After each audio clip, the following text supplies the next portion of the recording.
وجبار عنيد وذي عين وذي بغي من شر كل شر إنه على كل شيء قدير اللهم جعلنا من عبد السلام وكنا بالتقوى باستقامة وأجعلنا بالدلالة يوم القيامة إنك سميع الدعاء ربنا آتنا في الدنيا حسنة والآخرة حسنة وقنا صلى الله على سيدنا محمد وعلى آله وصحبه وسلم والحمد لله رب العالمين وبالبر ولوالدي ولما ربياني صغيرا وبالبر ولما ربياني صغيرا إبنا ربياني صغيرا إبنا ربياني صغيرا وبالبر ولما ربياني صغيرا صلى الله المؤمنين والمؤمنات والمؤمنين والمؤمنات الله المؤمنين والمؤمنات الله المؤمنين والمؤمنات الله المؤمنين والمؤمنات صلى الله المؤمنين والمؤمنات صلى الله المؤمنين والمؤمنات يا الله يا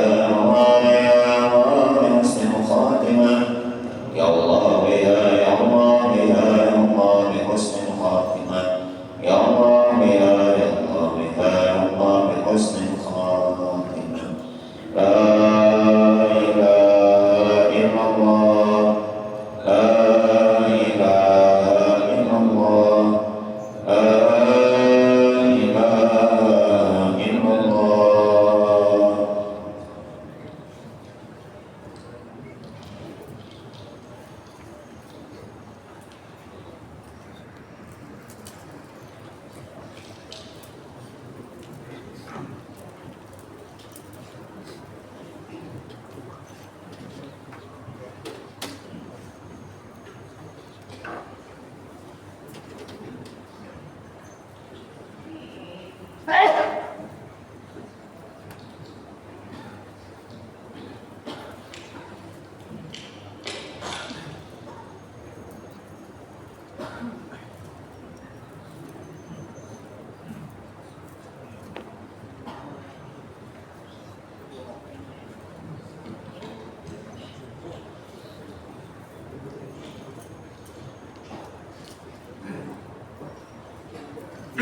Pada Allah yang Muhammad wa inna masyaikhina wa amwalina wa amina wa muslimin Allah ta'ala ya Rasulullah wa Rasulullah sallallahu alaihi wasallam wa tumatuk nasum wa Allah ta'ala ya Rasulullah wa alamana wa ya bazna min azriki wa sallallahu Allah ta'ala ya Rasulullah wa dhuriyatina wa muslimin Rasulullah wa hisi wa amana wa ya Zalahini ya Allah wa ya khalil bariyah ala adini wa ila hadratin Nabi Muhammad sallallahu alaihi wasallam wa alihi wa kiram al-Fatihah.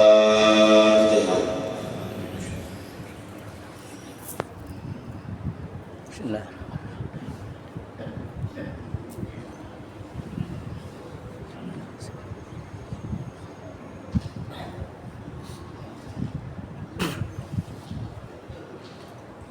Auzubillahi minasyaitonir rajim. Bismillahirrahmanirrahim.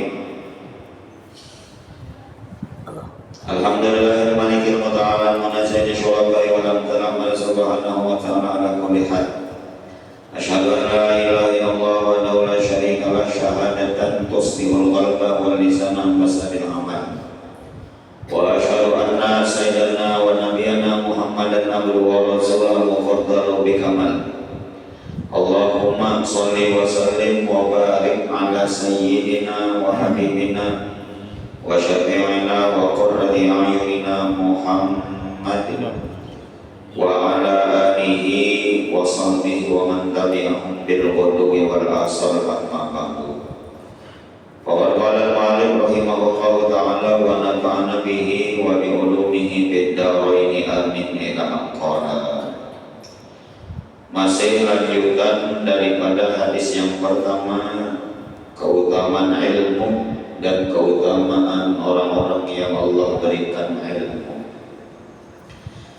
Nabi SAW bersabda kepada salah seorang sahabat yang bernama Abdullah ibnu Mas'ud, wa nadharuka ila wajhil alim khairun laka min alfi farasin tasaddaqta biha. Kata Rasulullah, dan pandanganmu kepada wajah orang alim itu lebih baik daripada 1000 ekor kuda yang engkau sedekahkan. untuk di jalan Allah Subhanahu wa Ta'ala, untuk digunakan di jalan Allah. Ini pahala, fadilah dan keutamaan memandang wajah orang alim. Karena pandangan rahmah, pandangan mahabbah, pandangan cinta, pandangan kasih sayang, bukan pandangan penuh kebencian dan dendam, tapi pandangan cinta dan kasih sayang. Jadi sudah kita jelaskan pada subuh Jumat yang lalu, di dalam syariat kita ada 5 malahan yang hanya memandang itu bernilai ibadah. Artinya kadang-kadang menggawi apa nih, hanya mencahangi aja dapat pahala semua. Khamsun bil ibadah kata Rasulullah, ada 5 pandangan dalam agama ibadah. Yang pertama, an-nazru ilal Ka'bah, memandang Ka'bah, Baitullah dicanangi aja dapat pahala. Jadi orang yang parah dengan Baitullah, banyak-banyak memandang Baitullah, itu dapat pahala. Yang kedua, wan nazar ilal mushaf, memandang mushaf Al-Quran, mushaf Quran dimandang. Yang ketiga, wan nazar ilal walidain, memandang wajah kedua orang tua. Yang keempat, wan nazar ila wajhil alim, memandang wajah orang alim.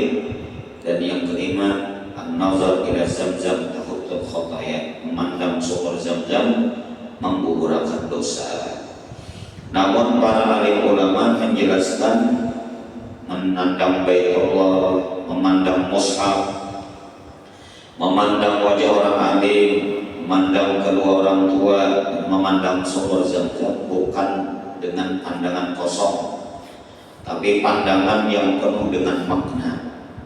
Memandang Baitullah itu ingat dengan Allah Subhanahu wa Ta'ala, pemilik Baitullah. Memandang Baitullah ingat perjuangan Nabiullah Ibrahim dengan Nabiullah Ismail. Memandang mushaf maksudnya hendak membaca Quran.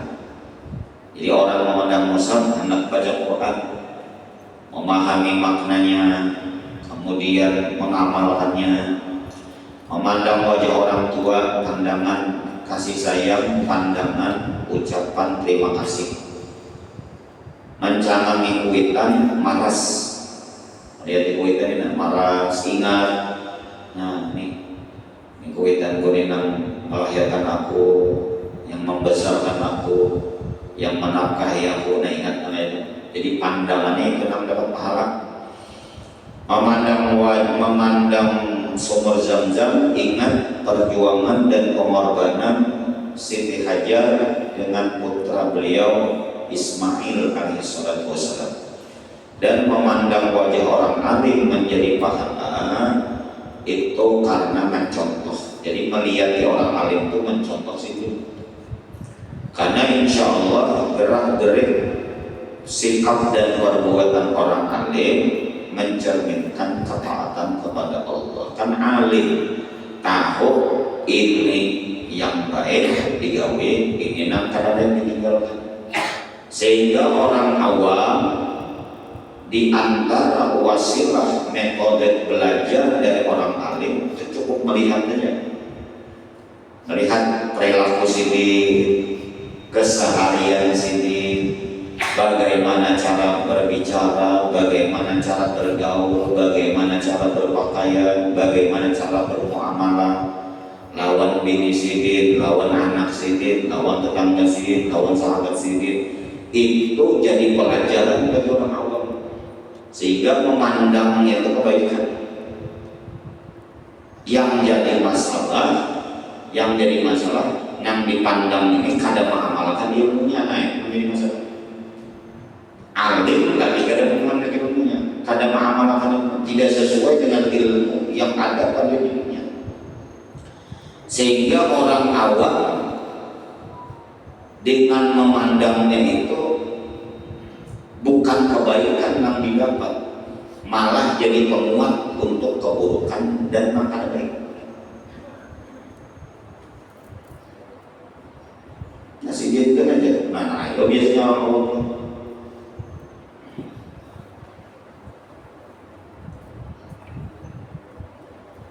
Jadi dari satu sisi Allah Ta'ala sangat memuliakan orang yang berilmu.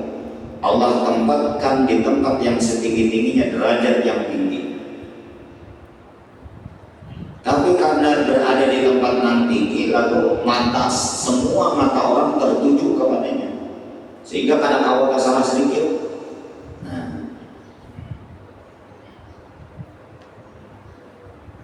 Ya dari segi orang alimnya mestinya kehati-hatian, Pak, hati-hati. Aku ini orang berilmu, aku ini orang alim, harus beda dengan orang awam. Aku tahu ini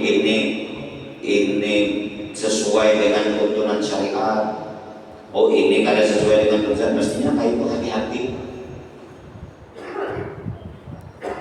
Dan menjadi patokan hukum di masyarakat itu biasanya. Jadi orang-orang awam, kebanyakan orang kada lagi hendak membuka, kita hendak membaca keterangan yang benar, kada lagi. Cukup melihat sikap, perilaku, perbuatan orang itu. Bahkan kebiasaan kita membanding-bandingkan antara satu orang alim dengan orang lain. Amun kita pandang itu lebih alim daripada yang kita bandingkan itu, maka yang kita pandang lebih alim itu yang kita pegang nih, walaupun itu salah. Nah itu beratnya itu. Sebagaimana para sahabat melihat Rasulullah, apa yang dilihat dari Nabi SAW itu ilmu pelajaran bagi para sahabat. Karena ada beberapa hadis Rasulullah mengatakan, "Shallu kama ra'aitumuni usolli." Sembahyanglah kalian sebagaimana kalian melihat aku sembahyang. Maksudnya tata cara aku sembahyangnya, waktu sembahyangnya pun apabila, tata caranya kayak apa. Dalam hadis yang lainnya lagi, "Khudhu anni manasikakum." Ambillah olehmu manasik haji dari manasik aku, sama kan? Jadi dengan melihat adalah salah satu cara seseorang untuk mendapatkan ilmu. Jadi orang-orang awam hanya dengan memandang orang alim itu sudah kebaikan. Orang alim yang berjalan dengan sesuai dengan tuntunan agama, maka orang awam mendapatkan faidah yang besar hanya dengan memandang sikap dan perilaku orang alim. Nah begitu. Nah ini sudah kita jelaskan kemarin. Lalu Rasulullah SAW melanjutkan lagi,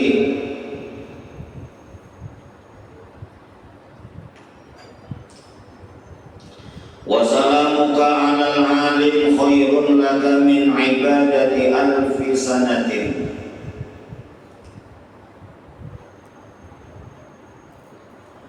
Dan salammu atas orang alim dan salammu atas satu orang alim lebih baik daripada beribadah selama 1000 tahun. Wassalamuka, salammu atas satu orang alim. Salam di sini bisa diartikan, salam di sini bisa mengucapkan salam. Nah, artinya berdapatan bagus mengucapkan salam, berawalan. Ya Rasulullah, lebih baik daripada 1000 hari, lebih baik daripada beribadah selama 1000 tahun. Wa qala sallallahu alaihi wasallam, wa an Umar bin Al-Khattab radhiyallahu anhu qala, dari Umar bin Al-Khattab radhiyallahu anhu qala, sami'tu Rasulullah SAW yaqul, aku telah mendengar Rasulullah SAW bersabda, man masya ila halaqati alimin kana lahu bi kulli khatwatin mi'atu hasanatin. Barang siapa berjalan menuju halaqah orang alim, halaqah orang alim itu maksudnya majelis ilmu. Karena memang dulu orang itu belajar di masjid-masjid. Orang dulu tempat untuk belajar di masjid. Dan orang-orang yang belajar di masjid itu membentuk bundaran, berputar ya, lalu disebut dengan halaqah misalnya. Jadi umumnya kebanyakan gitu. ada beberapa orang untuk halaqah diisi situ tadarus, mengaji Quran, belajar fikih dan sebagainya. Nah, kalau disebut dengan halaqah, intinya majelis ilmu lah.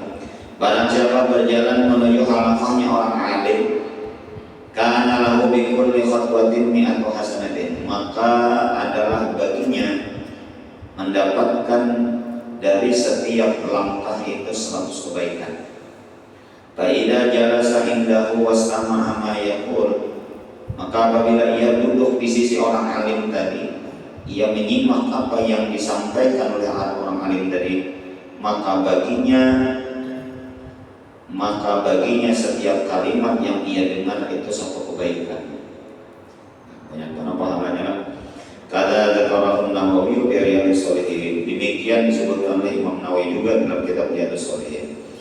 Ini keutamaan mendatangi majelis ilmu. Allah Ta'ala memberikan pahala setiap langkah 100 kebaikan. Jadi kalau yang datangnya ke masjid ini tadi mulai rumah niat selain melaksanakan sembahyang subuh Jumat berjamaah dan niat juga duduk di majelis ilmu kita sekarang, maka Allah catat setiap langkah kaki baris pian mulai rumah di sini 1 langkah 100 kebaikan. Ada yang tadi menghitunglah berapa langkah dari ke rumah saya. Nang berjalan. Belum tadi pakai sepeda motor enggak? Nggak mau ngitung lah. 10 langkah, tidak sekarang mungkin 10 langkah itu behigan mana bu kabar mesti itu lebih. Masih kita luas mendatangi lawang ini sudah berapa 5 langkah ya. Luar biasa Allah Ta'ala pemurahnya kena memberikan kebaikan bagian orang yang anak menuntut ilmu. Berjalannya sudah diberikan Allah, melangkah menujunya sudah diberikan Allah. Bukan 1 langkah 1 kebaikan, bikulli khatwatin mi'atu hasanah, setiap 1 langkah 100 kebaikan. Nang datang pekelotok pemburu aja, nang datang pekelotok mua malaikat nebian butiran pasir di pantai yang metong, apalagi langkah pian, insyaallah kawaja malaikat ada hitungannya.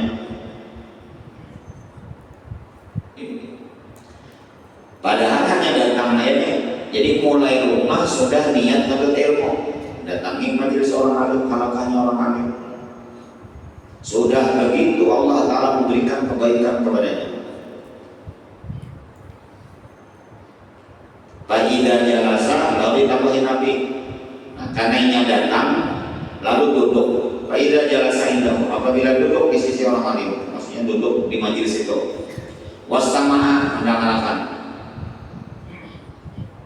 Wastama'a ini kalau dalam bahasa bukan hanya sekedar mendengar, makanya udah artikan tadi menyimak. Menyimak itu kan beda dengan mendengar.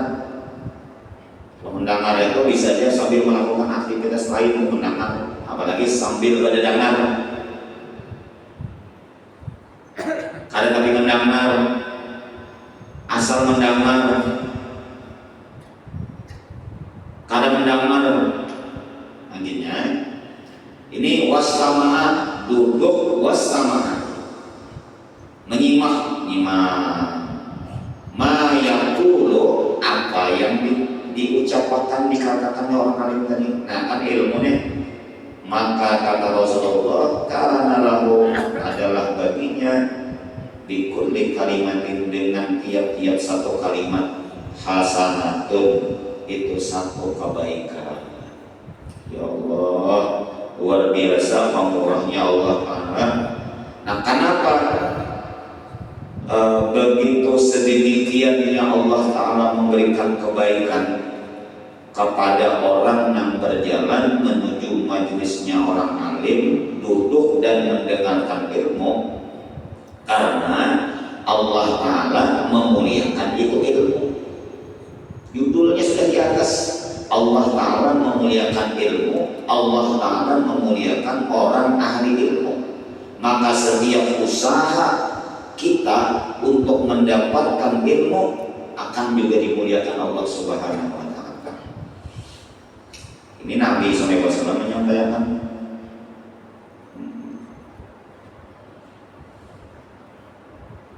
Cuma kebaikan-kebaikan dalam hadis ini tidak nampak. Memang kita lihat yang ada benda, jaga benda hibak masih kita.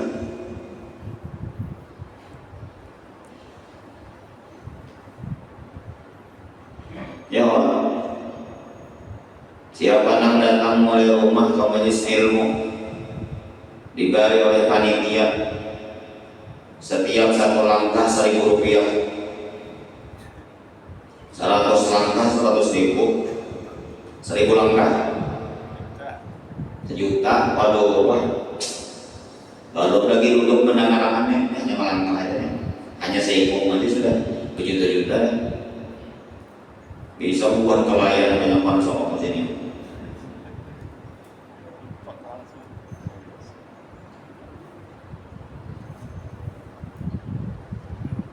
Dan kita hadirkan kebesaran nilai yang tinggi, fadilah, keutamaan yang diberikan Allah ini kita hadirkan supaya kita semangat untuk menghadiri majelis-majelis ilmu.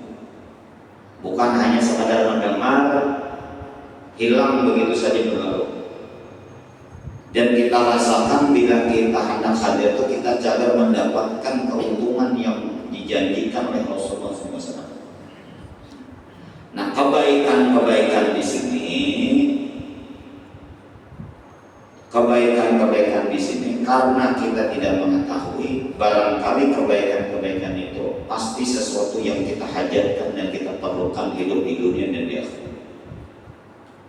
Yang paling nyata adalah orang yang hendak menuju majelis ilmu adalah orang yang hendak baik hidupnya, orang yang hendak diridhoi oleh Allah, hendak tahu ini yang diketujui Allah, ini yang kadar, ini yang dicintai Rasulullah, ini yang dibenci. Itu paling gak ada itu. Hidupnya hendak teratur, hidupnya hendak jujur, hendak lurus. Nah itu, sehingga Allah Ta'ala memberikan keutamaan yang sangat luar biasa. Hadis yang kedua, waqala sallallahu alaihi wasallam, telah bersabda Rasulullah SAW, faqihun wahidun mutawarrimun asyaddu ala syaitani min alfi abidin mujtahidin jahilin wara'in. Kata Rasulullah, satu orang alim yang wara itu lebih berat, lebih ditakuti oleh syaitan, lebih berat oleh syaitan daripada 1.000 ahli ibadah yang bersungguh-sungguh dalam ibadahnya, jahil meskipun wara. Ini dibandingkan Nabi. Satu orang alim tapi wara, satu orang alim yang wara. Faqih di sini alim maksudnya kan. Faqihun di sini artinya alimun bi ilmi syariah. Orang alim yang mengetahui ilmu syariat. Ilmu syariat ini ilmu zahir, ilmu tentang halal haram. Oh ini boleh, ini ada. Nangka ini dibenarkan, ini merusak. Nah itu tahu sih, tahu benar. Tentang fikih sembahyang, fikih wudu, fikih mandi, fikih jual beli, fikih nikah, tahu benar. Alim benar. Kemudian wara mutawarrimun. Mutawarrimun ini wara benar luar biasa warnanya, menghiasi dirinya dengan sifat wara. Arti wara bitarkil maharim bahwa mubtadi'u bidzalika. Tingkatan wara yang paling rendah adalah meninggalkan apa-apa yang diharamkan Allah. Bahwa mubtadi' ini pemula, ini wara pemula. Wara orang pemula itu meninggalkan yang diharamkan Allah. Namun kita masih ada hawa meninggalkan yang diharamkan Allah, kada hawa jadi wara, jadi walik dia.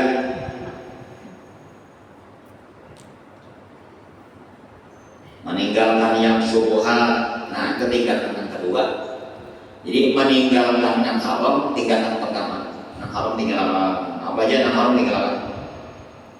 Kalinya nang gawian aja, kayak nang ucapan aja, makanan, duit, penghasilan nang haram tinggalkan. Itu haram. Alasan nanya pada duit daripada mengambil duit nang banyak haram, nah itu haram. Apik dalam hidupnya penuh dengan kehati-hatian. Tingkatan yang kedua orang wara meninggalkan yang syubhat. Syubhat itu yang samar. Nang kada diketahui status hukumnya, ini halal kah, haram kah, ini boleh kah, kada kah. Nah karena ini takutan, baik ditinggalkan. Sebab apabila diambil atau dikerjakan masih ada yang mengatakan itu boleh. Karena kehati-hatian sifat waranya makanya meninggalkan. Ini tingkatan yang kedua. Hati-hati benar, buat hati-hatinya. Tingkatan yang ketiga wara. Nah ini yang paling harap dah. Tingkatan wara yang paling ketiga. Kenapa? Kada meminta dan kada mengharap selain kepada Allah Subhanahu Wa Taala. Wah ini harap pada sebagai tingkatan yang paling tinggi. Maka dikatakan orang alim yang alim ilmu syariat lagi menghiasi dirinya dengan wara, berhati-hati dalam kehidupan, tidak sembarangan dalam memilih antara yang halal dan haram. Kata Rasulullah, asyaddu ala syaitan, lebih berat atas syaitan atau lebih ditakuti syaitan daripada 1000 ahli ibadah. 1000 ahli ibadah tadi sungguh-sungguh dalam ibadah, cangkal berkhidmat di ibadah, jahil tapi jahil itu berarti lawan dari alim. Yang penting beribadah tapi kada tahu juga bujur kada ibadah nang digawinya. Ibadah aja amalan tapi kada tahu juga syarat sahnya, rukunnya, biaya. Kemudian warain meninggalkan yang haram. Walaupun dia meninggalkan yang haram juga, cuma bedanya yang ini alim wara, yang ini jahil wara, beda. Sama-sama sih memiliki sifat wara, tapi perbedaannya yang satu alim, yang satu jahil. Nah maka kata Rasulullah lebih ditakuti oleh syaitan daripada 1000. 1000 ahli dari 1000 ada takutan syaitan.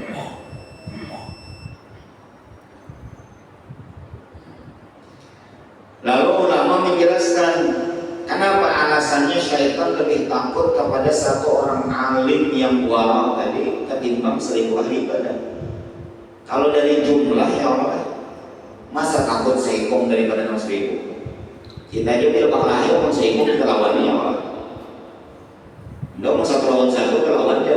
Tapi mau 1000 nang turun ya kita. Kecuali kalian India itu sedunia adil, musuhnya menang. Boribonya menyanyi orang khayal. Kita yang bila lahir mau seikong sama seikong ya satu lawan satu kita lawan aja. Tapi mau yang 1000 nang turun ya Allah. Tapi aneh, syaitan takutan dengan satu orang daripada 1000. Oh bukan jumlahnya, bukan kuantitasnya, tapi yang ditakuti syaitan adalah kualitas dari pribadinya. Kalau kuantitasnya 1000, takut syaitan ketakutan. 1000 tapi ahli ibadah nang jahil. 1 tapi orang alim nang wara, takutan syaitan. Nah lalu ulama menjelaskan,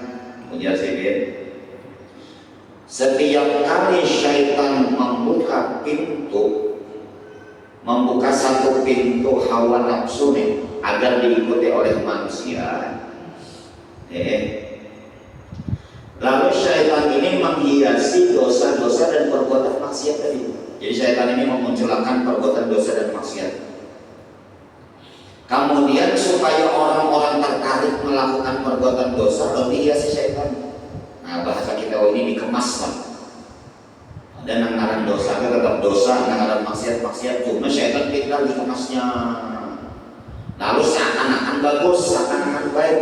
Nah, sehingga orang-orang pun tertarik untuk melakukan dosa itu.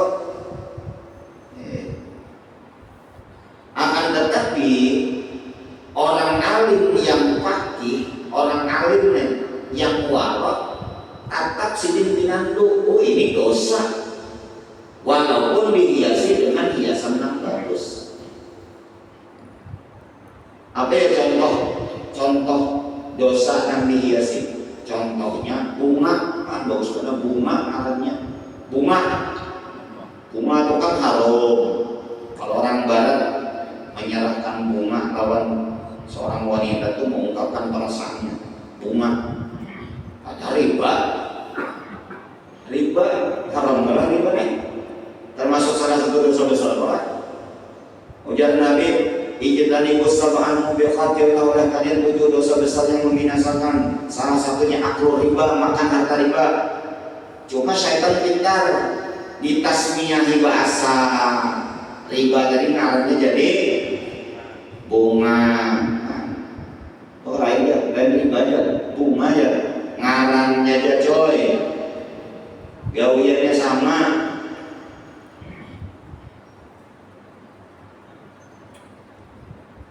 Zina apa ngarannya dihiasi setan apa? Prostitusi. Oh, menurut aku di kampung apa? Di keren ngarannya prostitusi. Padahal perzinahan bahari nih lagi lawan halus. Buntut apa buntut? Nah, SD apa kepanjangannya?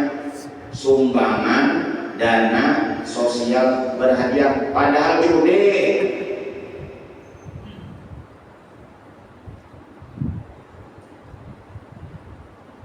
Mira Santika bodoh mereka beginian. Caranya apa? Mira Santika minuman keras. Nah, kalau bermain apa? Jadi saya tahu pintarnya.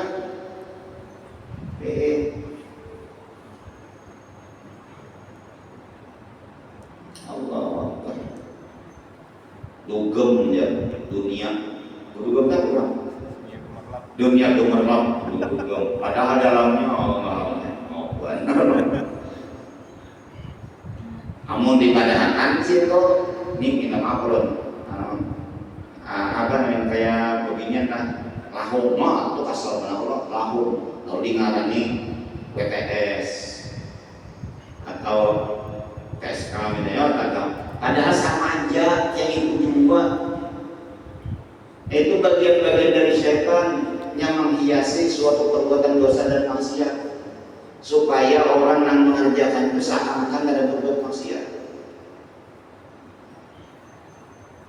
Tapi orang alim yang waro nang kaya apa aja syaitan menghiasi suatu perbuatan dosa dan maksiat supaya manusia tergiur melakukannya. Orang alim yang marah kata kasih dipinandu di dosa dua di sini. Nah itu jadi syaitan ketakutan. Lalu dijelaskan sini nangaran SD ini buntut ini judi dua gitu. Kan jadi orang menghal.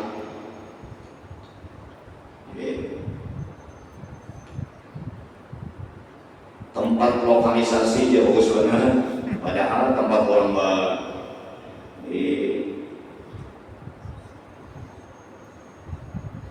tapi padahal kan aku tinggal di pembatuan dia mau tak juta uang. Aku tinggal di lokalisasi oh iya kan, dengan orang di lokasi. Allah. Nah, dengan alasan seperti itulah kata ulama syaitan ketakutannya lawan orang alim yang wahab ketakutan. Karena orang alim ini mengatakan dia sibuk sih, cuma kata-kata sihir itu didengarkan oleh 1000 orang, didengarkan oleh jutaan orang. Orang alim yang wahab. Jadi alim tahu oh ini tipu daya syaitan, ini dihiasi syaitan. Padahal dosa juga jelaskan sini. Waro pulang arti waro ini kada kawan disumpal-sumpal. Ya banyak ya orang alim nang tahu ini haram, tapi hendak memfatwakan haram kada jadi. Kenapa? Muntung sudah disumpah di duit. Tapi kalau waro kan maunya, pokoknya aku bilang haram terus ada haram aja. Nah itu makanya alim mutawarrid Indonesia banyak yang orang alim. Banyak aja, cuma nang waro ini nang takutan hasil harta yang aku peroleh aku dapatkan ini apakah baik atau badan. Nah ini yang berat. Nah oleh karena itu bagi jamaah sekalian yang dimuliakan Allah Subhanahu Wa Taala, kita bersyukur kita di kota Banjarmasin ini banyak kita berisi orang-orang alim, tuan-tuan guru, para habaib, para ulama, kiai, ustaz-ustaz ya, di majelis-majelis ini ya, ada nang limbah subuh, ada limbah maghrib, limbah isya, limbah asar, limbah zuhur. Tak salah kita aja, waktu kita ada, luangkan waktu untuk duduk di majelis-majelis ini pada tahun. Insya Allah barokah. Nah itu Banjarmasin luar biasa, hidup kita majelis-majelis ilmu sungguh luar biasa. Jadi tidak ada alasan kita tidak mendapatkan kebaikan-kebaikan dari Allah. Karena majelis-majelis ilmu kita di kota Banjarmasin ini lengkap waktunya. Tinggal kita jadi menyesuaikan. Besokan haul malam, malam haul tinggi malam guring tiba subuh. Ada nang lima juhur, lima asar, pukul 9, pukul 10 lengkap majelis kita ini. Ada majelis fikih, ada tauhid, tasawuf, hadis, tafsir, ada. Ya Allah luar biasa. Tinggal kita jadi jangan sampai di akhirat kena kita kada banyak membawa pahala-pahala mendatangi majelis ilmu, pahala-pahala duduk bersama orang alim karena kesibukan dunia kita. Mudah-mudahan ada manfaat dan barokahnya. Mudah-mudahan Allah Ta'ala jadikan kita orang yang selalu menuntut ilmu. Allah tumbuhkan dalam hati kita cinta dengan orang alim, cinta kepada orang soleh, cinta kepada guru-guru yang memberikan petunjuk kepada kita kebaikan dunia dan akhirat. Dan kita doakan mudah-mudahan guru-guru kita diberikan Allah kesehatan lahir batin, dipelihara, dijaga, diberikan Allah keberkahan kebaikan dunia dan akhirat. Amin ya rabbal alamin. Al-Fatihah. A'udzu minasyaitonir rajim. Bismillahirrahmanirrahim. Alhamdulillahirabbil alamin. Arrahmanirrahim. Maliki yaumiddin. Iyyaka na'budu wa iyyaka nasta'in. Ihdinas siratal mustaqim. Siratal ladzina an'amta 'alaihim ghairil maghdubi 'alaihim waladdallin. Amin. Bismillahirrahmanirrahim. Alhamdulillahirabbil alamin. Wassalatu wassalamu ala asyrafil anbiya'i wal mursalin sayyidina wa maulana Muhammadin amin wa ala alihi wa sahbihi ila yaumiddin. Allahumma anfa'na bima 'allamtana wa 'allimna ma yanfa'una wa zidna ilman. Alhamdulillah ala kulli hal wa na'udzu billahi min ahwali ahli nar. Rabbana taqabbal minna salatana wa siyamana wa qiyamana wa ruk'ana wa sujudana wa takhashwana wa tadarruana wa ta'abbudana wa taqsirana ya Allah ya arhamar rahimin. Rabbana atina fid dunya hasanah wa fil akhirati hasanah wa qina adzabannar. Wa sallallahu ala sayyidina Muhammad wa ala alihi wa sahbihi wasallam. Walhamdulillahi rabbil alamin. Allahumma shalli ala Muhammad ya alaihi